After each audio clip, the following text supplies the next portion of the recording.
Hi guys, welcome back. Hopefully this video will stop some of us from becoming criminals in the next few weeks. That's not actually clickbait, that could happen because the government have updated their requirements on zombie knife legislation, and on the 24th of next month many of you could well fall foul of that if you haven't realised it.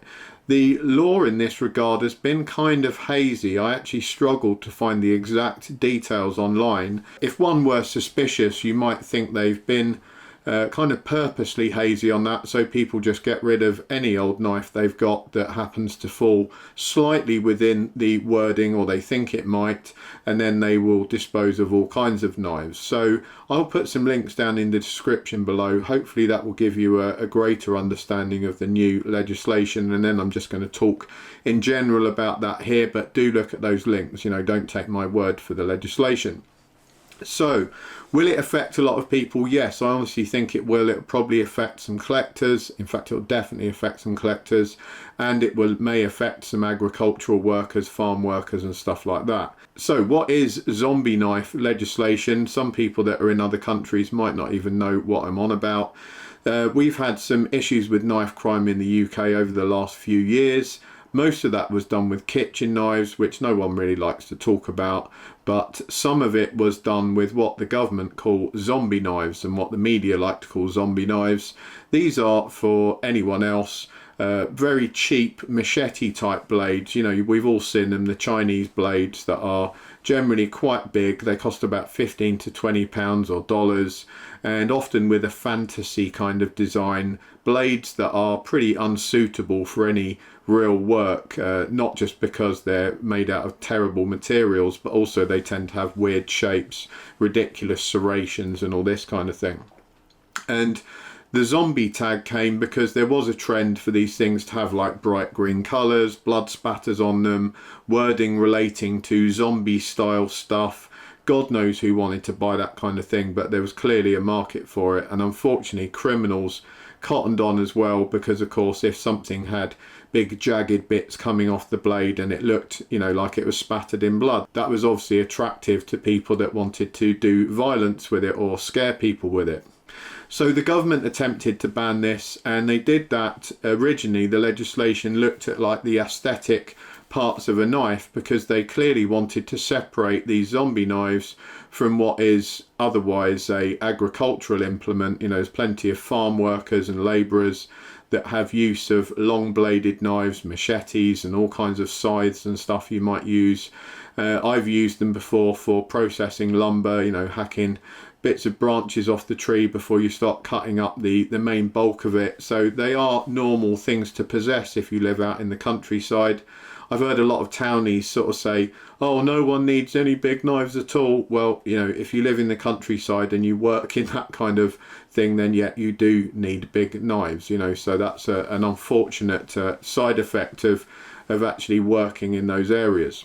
Unfortunately, the original legislation just didn't work because it was quite heavy on the aesthetic side of it, and people just sidestepped that. Manufacturers stopped putting the violent wording on the knives. They stopped making them in these like zombie type designs. They just made them in a standard way, which completely avoided the legislation, and the criminals kept on buying and using them, or so we're told. So there's now a part 2 to this legislation, which goes a lot further and lists some of the sort of functional aspects of the knives. So anyone that has knives over 8 inches should be concerned, because then it's a knife over 8 inches with a single cutting edge on one side, and then a number of other items, any one of these other items that the knife features as well. So let's take a look at a knife I happen to have that would fall within this ban.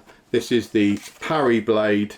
It's a famous survival knife. It's expensive, it's made in Sheffield. It's a collectible piece made by, or designed by Mal Parry originally as a survival knife, and for people that like to collect military memorabilia and are into like bushcraft and stuff like that, they may well have one of these.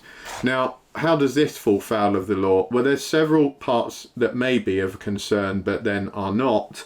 So firstly, it says if a knife has more than one point to it. So we have a point here, and then some people might argue, well, you know, is this a point back here or is this a point here? Actually, there is some, you know, wording on that which dictates that the points have to be at certain angles, etc. So it's more leaning towards the fantasy type designs, which have various different sort of swooping parts and points to them, and they're almost like a mace type object with various points coming off them. If you've got a standard pointed blade like this, you probably don't have to worry. They actually mention tanto blades, you know, that the tanto part where it comes down at an angle, they do not count that as 2 points. That would be just a one pointed blade. They also talk about having holes through the blade. If it has more than one hole in the blade, then that would qualify. So if you had this single cutting edge and more than one of these holes in the blade, then that would qualify under the new legislation as a banned weapon. If it has a serrated edge longer than 2 inches, and specifically the exemption is for the serrated part to be shorter than 2 inches and to be up near the butt of the knife, up near the handle, then you are allowed it, because of course there's a lot of normal survival knives and stuff that have that serration part, but you need to check the length of it. This is just over 2 inches and you can see serration there, but the type of knives that are going to fall into that, even if the serrations aren't really sharp, are stuff like your Rambo knives. You know, I know there's a lot of movie collectors that have the full Rambo knife collection. The government actually lists that in some of their material, and they specify that the serrations on those would fall within the new legislation. So if you've got those Rambo knives with the kind of not very sharp but very pronounced serrations all along the back edge, you've got a problem. There's a number of machetes that also have that. I can't remember the exact ones. I'll find a couple of pictures if I can, but I've certainly seen machetes with a lot of serrations on the back edge. They are also specified in this government document as knives that would fall within the new legislation. They also talk about jimping. You can see we've got some jimping on here, and they actually mention that jimping is not classed as serration, and it gives a bit of guidance to the police or the CPS or whoever's looking at this stuff as to the difference between jimping and serration. So one of the things you could do, have a look how your knife might fall foul of the law, and then decide if it's worth remedying. So if you had more than one hole through there, to be fair, you know, you probably lost that knife. You need to get rid of it, and we'll talk about that in a second. But for things like serrations, we can actually just grind those off and make it into a completely standard cutting edge on there. So get rid of the serrated part altogether. That way you're not going to lose your knife completely. With some of the Rambo design knives, that's A, going to completely devalue them, and B, because of the size of the serrations, it might not even be possible or viable. So I'm sorry for you guys if you're collecting those things. They are going to become a problem. Now you might think, hey, I only keep them at home, I'm not going to take them out. That doesn't matter. This legislation covers everything that's kept at home. You know, if you take it out, you're probably going to get the law thrown at you even worse. But yeah, even if it's kept at home in a drawer and it never comes out, that thing is completely illegal to own. And if it ever gets found by the police, you will probably go to prison, because they're taking this stuff really, really seriously. And we've seen in the last few weeks, you know, the government are not messing around. Anything that's a political hot potato topic for them, people are doing prison time. So I seriously would not risk it, guys. It's just not worth it. Other than that, there was some discussion about various different points coming off by the handle. I think that's in relation to some of these weird fantasy knives that you see with all kind of bizarre pieces coming out from the handle as well. But basically any of those large cheapo fantasy stroke zombie designs is being heavily targeted with this new legislation, so it is very likely to fall within that. So what are your options if you're not going to modify the knife by removing your serrations, etc.? What can you do? Well, they do offer a compensation scheme. There's some documents, again, I'll put a link up below. The compensation scheme offers a flat rate of £10 per knife, which is obviously aimed at these cheapo knives. If your knife is worth considerably more than that, I think if it's worth over £30 or something, you can actually put proof of purchase in there and claim for the price that the knife cost in the first place. So that might be viable for some people that have spent a lot of money on collector's pieces and stuff. I'm not exactly sure if there is any high value knives that would fall within these parameters. Maybe some of the really old Rambo knives are worth money now. I don't know. I don't collect that kind of thing. But yeah, for those guys that might be something that's viable. Unfortunately, they're going to get the price of the knife as it was when it was bought. They're not going to get the price as a kind of valued item or a rare item in terms of the second-hand market. So a bit of a downer there. You could also just amnesty the knives in before the 24th and not bother with the compensation form. You can certainly take them to a police station and say, there's some new legislation coming in, I want to hand this in to you.